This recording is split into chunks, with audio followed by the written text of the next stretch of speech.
Comment lui faire peur de vous perdre? 3 actions concrètes à mettre en place. Bonjour à toutes et à tous. Je me réjouis de vous retrouver au sud de l'Égypte.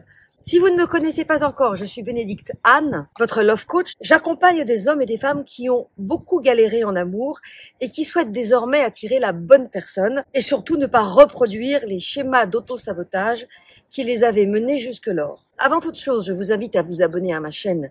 Si ça n'est déjà fait, vous trouverez le lien ci-dessous. Et n'oubliez pas d'activer la cloche des notifications de manière à être informé de chaque nouvelle vidéo. Enfin, je vous donne 2 rendez-vous. Le premier est une soirée tantra au Café de l'Amour de Paris, lundi 16 janvier 2023 à 20 h. Vous trouverez le lien pour vous inscrire ci-dessous. Et notre prochain rendez-vous en ligne, gracieux bien sûr, aura lieu dimanche 22 janvier à 20 h. Vous trouverez le lien ci-dessous et la thématique étant bien sûr les 6 secrets que vous ne connaissiez pas encore pour être sûr d'attirer la bonne personne.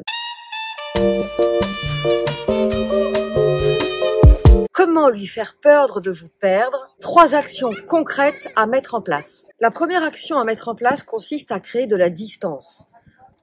Vous connaissez par cœur le silence radio, le « fuis-moi je te suis », le ping-pong et toutes les stratégies classiques de manipulation séductrice qui sont, selon moi, destinées non pas à séduire l'autre au sens latin du terme, séduire, détourner du chemin initial, mais au contraire qui visent à vous protéger pour ne pas vous faire davantage abuser. Je ne vais pas revenir sur comment on prend de la distance.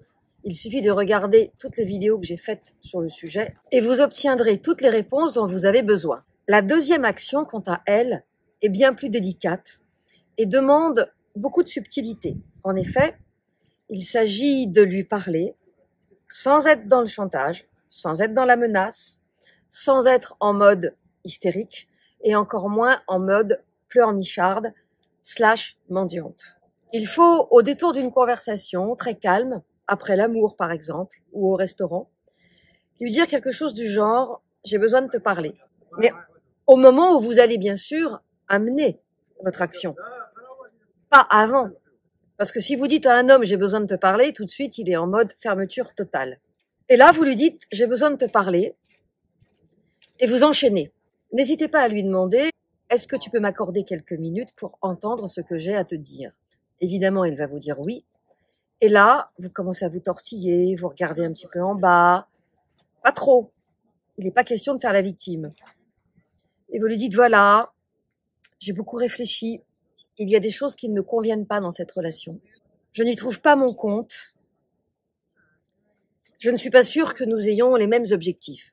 Vous pouvez dire tout d'un coup ou une chose à la fois et ensuite détailler. Et selon votre personnalité, votre sensibilité, il est probable que certaines de ces phrases seront beaucoup trop dures à prononcer pour vous. Donc, adaptez. Je vous rappelle que l'enjeu, c'est de lui faire peur de vous perdre.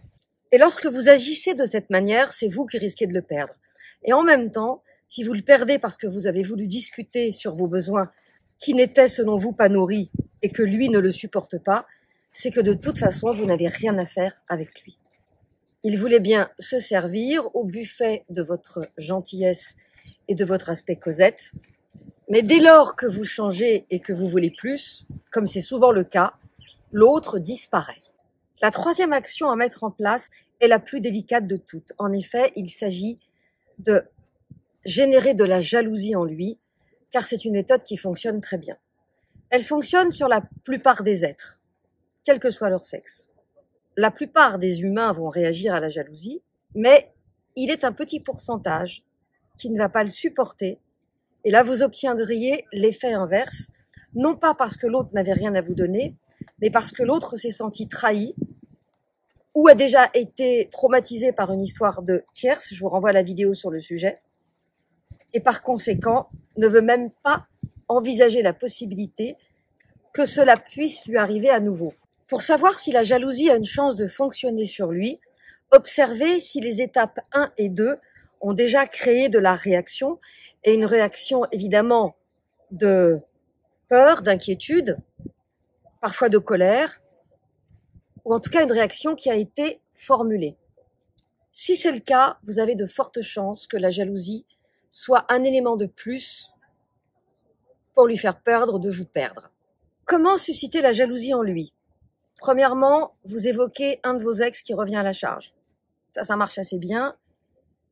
L'ex étant la tierce, ça le renvoie lui probablement à une peur, une angoisse liée à son histoire. Deuxièmement, vous lui parlez d'un collègue de boulot qui veut déjeuner avec vous souvent.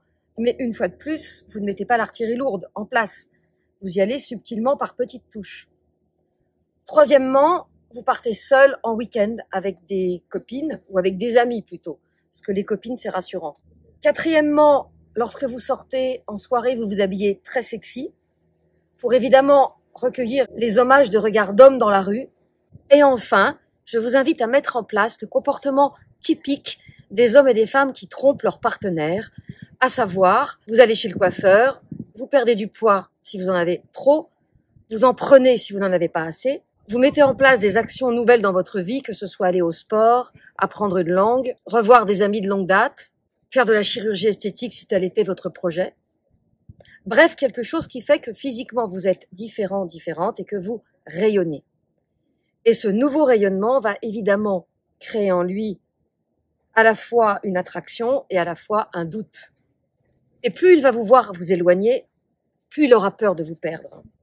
Plus il se défoncera pour ne pas vous perdre. Et plus vous verrez soit un homme nouveau, soit vous retrouverez l'homme que vous aviez rencontré au début et qui était aux petits soins avant évidemment qu'il ne vous considère comme faisant partie des meubles ou pas très loin de cela.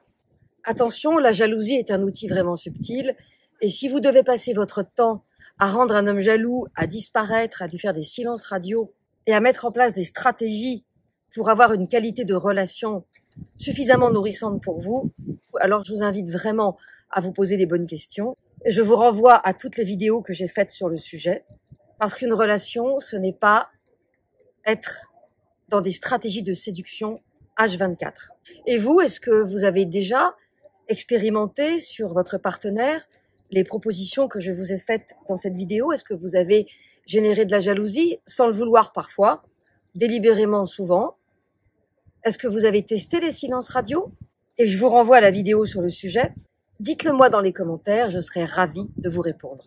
Je vous rappelle que nous avons 2 rendez-vous au mois de janvier. Le Café de l'amour tentera à Paris le lundi 16 à 20 h et le prochain Zoom avec la thématique suivante, les 6 secrets que vous ne connaissiez pas pour attirer la bonne personne. Tous les liens sont ci-dessous. Merci d'avoir regardé cette vidéo jusqu'au bout. Merci de la liker si elle vous a plu, de la partager. Et à bientôt pour une nouvelle vidéo ou un nouvel audio.